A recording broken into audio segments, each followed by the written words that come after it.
How's everyone doing? Good. All right, so first I would like to take this opportunity to thank the city of Paso Robles for allowing me the opportunity to speak at such a monumental event. I don't take this opportunity lightly, and I'm honored to be here with all of you for the common goal of togetherness in our beautiful city of Paso Robles. Growing up, I was the only girl out of 6 boys, and we didn't all live together at the same time, but there were enough moments of us being together in one house.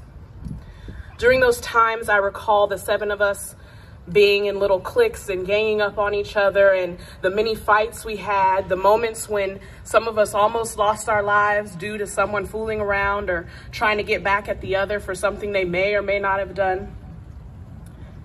And if you're a parent such as myself, you know how frustrating that can be to have a house full of kids fighting all the time over silly things. But those silly things were important to us as kids. Looking back now, I realize that some of it was just us being childish.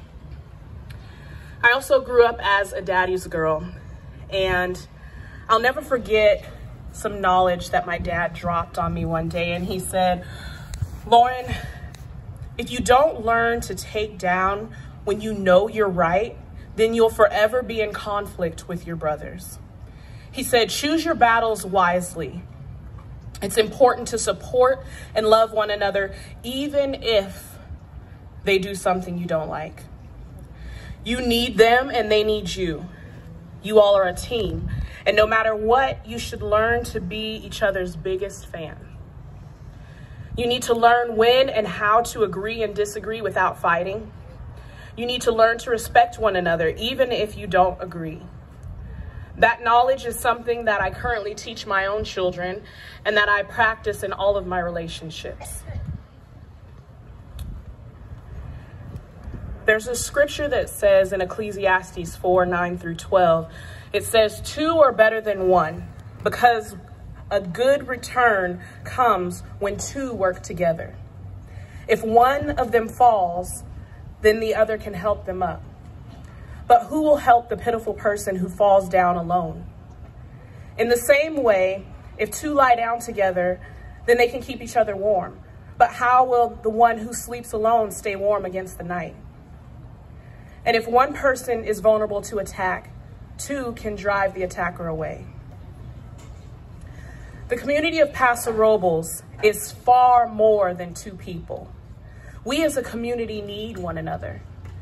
When we work together to put our pride aside and focus on a common goal, we can accomplish so much. I want to break down some of Dr. Martin Luther King Jr.'s speech for us today.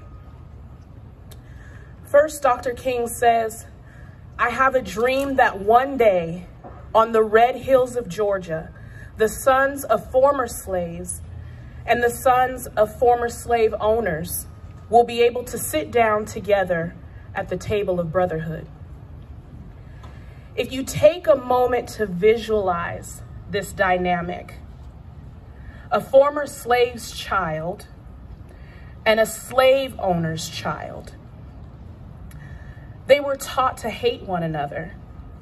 The slaves were taught that their owners were better than them, and they were taught that they would never be as good as them, no matter how hard they may try. They were taught to cater to their slave master's every need. What would happen if they both sat down in a room and humbly shared their hearts? No, they don't have to completely agree on everything that took place, but what they can do is try to understand each other. They could make a pact that the injustices that took place could stop with them, and they could teach their children and future generations that we no longer will live and behave in a way that cultivates division and separation. We will no longer live in fear and scar the next generations with our fears. Dr. King goes on to say, I have a dream that my 4 little children will one day live in a nation where they will not be judged by the color of their skin, but by the content of their character. Beyond popular belief, we still live in a nation where we are judged by the color of our skin, no matter what our shade are. And we have even added to this list. People are judged by their pay scales. They're judged by the neighborhood they may or may not live in. They're judged by their lifestyles, and the list goes on. But the definition of character is what a person is really like, their values, their personality, and their level of integrity when no one else is watching. When no one else is watching. What if our community would take the time to have meaningful conversations with each other, to truly get to know and understand each other? What if our community would treat each other with love and respect, even in our differences? Then we'd be on the road to togetherness. Dr. King says, I have a dream that one day right there in Alabama, little black boys and little black girls will be able to join hands with little white boys and little white girls as sisters and brothers. This is a part of the dream that has come true for us here in Paso Robles, and I'm so proud of this dream coming true. But in the same breath, it's not the reality for all cities in our country. But we must spread this everywhere we go, starting with our children, our nieces, our nephews, our cousins. This must be the standard, and we must stick to that standard.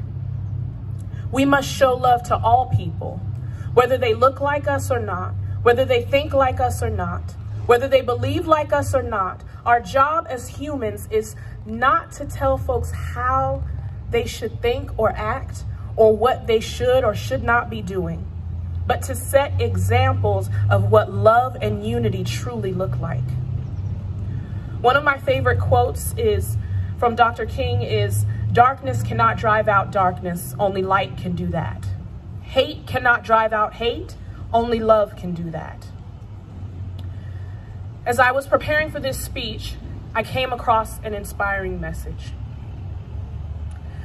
And I want you to think about how all this makes us more significant and not less. A body isn't just a single part blown into something huge. It's all the different but similar parts arranged and functioning together. If foot said, I'm not elegant, like hand, embellished with rings, I guess I don't belong on this body, would that make it so? If ear said, I'm not beautiful like eye, transparent and expressive, I don't deserve a place on the head, would you want to remove it from the body? If the body was all eye, could it hear? If all ear, could it smell? As it is, we see that God has carefully placed each part of the body right where he wanted it. But I also want you to think about how this keeps your significance from getting blown up into self-importance. For no matter how significant you are, it is only because of what you are a part of. An enormous eye or a gigantic hand wouldn't be a body, but a monster. What we have is one body with many parts, each its proper size and in its proper place. No part is more important on its own. Can you imagine telling hand to get lost, I don't need you, or head telling foot, you're fired, your job has been phased out? As a matter of fact, in practice, it works the other way. The lower the part, the more basic and therefore necessary.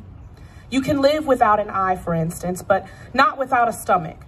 When it's a part of your own body you are concerned with, it makes no difference whether the part is visible or clothed, higher or lower. You give it dignity and honor just as it is, without comparison. If anything, you have more concern for the lower parts than the higher. If you had to choose, wouldn't you prefer good digestion over a full body of hair? The way our bodies are designed is a model for understanding our lives together as a community. Every part dependent on every other part. The parts we mention and the parts we don't. The parts we see and the parts we don't. If one part hurts, every part is involved in that hurt and in its healing. If one part flourishes, every other part enters into exuberance. And if you want to go back, you can find that in 1 Corinthians 12, 14 through 26. We as the community of Paso Robles need to look at our togetherness in this light. We all have something different to bring to the table. We all have something different to bring to our community.